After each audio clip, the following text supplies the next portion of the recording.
Hello and welcome to অধ্যয়ন academy. অধ্যয়ন একাডেমিতে তোমাদের সকলকে স্বাগত।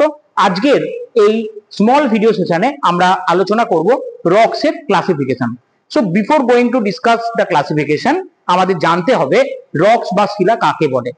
এই রক্স বা শিলা আমাদের যে ভূত্বক গঠনকারী একটা প্রধান উপাদান, মূলত বিভিন্ন ধরনের মিনারেলের কম্পোজিশনে, বিভিন্ন ধরনের মিনারেলের সমন্বয়ে এই শিলা তৈরি হয়। এবং মিনারেল হচ্ছে প্রাকৃতিকভাবে তৈরি হওয়া রাসায়নিক উপাদানের সমন্বয়।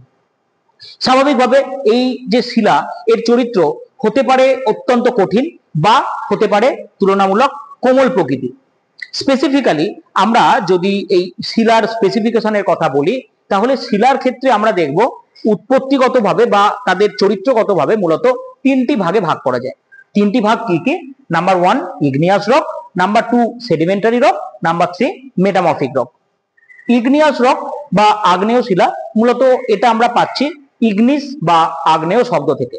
অর্থাৎ ভূ অভ্যন্তরস্থ ম্যাগমা যখন ভূপৃষ্ঠস্থ অংশে কোনো ছিদ্র বা ফাটল পথে বেরিয়ে আসে এবং দীর্ঘকাল ধরে সেখানে সঞ্চিত হতে থাকে, বাইরে বেরিয়ে আসার পর স্বাভাবিকভাবে এই লাভা তাপ বিযুক্ত করে, তার সাথে সাথে তার কাঠিন্য বৃদ্ধি পায় এবং আলটিমেটলি যে শিলা তৈরি করে তাকে আমরা বলে থাকি ইগনিয়াস রক। এর পরবর্তীতে আমরা যেটা দেখব সেডিমেন্টারি রক বা পাললিক শিলা। এই যে সেডিমেন্টারি, এটা আসছে সেডিমেন্টাম শব্দ থেকে। তাহলে এই সেডিমেন্টামের অর্থ হচ্ছে সঞ্চয়ন।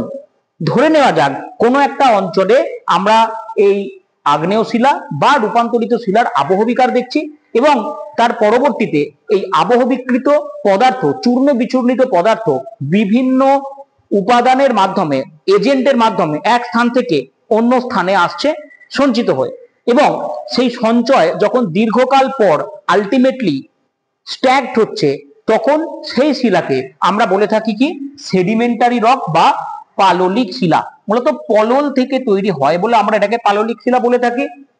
নেক্সট আমরা আসবো মেটামরফিক রক বা রূপান্তরিত শিলাতে। মূলত এই যে রূপান্তরিত শিলা, সেটা হতে পারে ইগনিয়াস রক, হতে পারে সেডিমেন্টারি রক। এই দুটো রক থেকেই যখন তাদের টেক্সচার, স্ট্রাকচার, ফিজিক্যাল ক্যারেক্টারিস্টিক্স এই সমস্ত কিছু পরিবর্তিত হয়ে যায় এবং সম্পূর্ণ নতুন ধর্মবিশিষ্ট একটি রক ফর্ম করে, তখন তাকে আমরা বলি মেটামরফিক রক বা রূপান্তরিত শিলা। যেমন আমরা গ্রানাইট থেকে নিজ দেখতে পাই, কাদা পাথর বা সেল থেকে স্লেট দেখতে পাই, এই ধরনের শিলা। মোটামুটি এই তিনটে মেজর ভাগে আমরা শিলাকে ভাগ করতে পারি।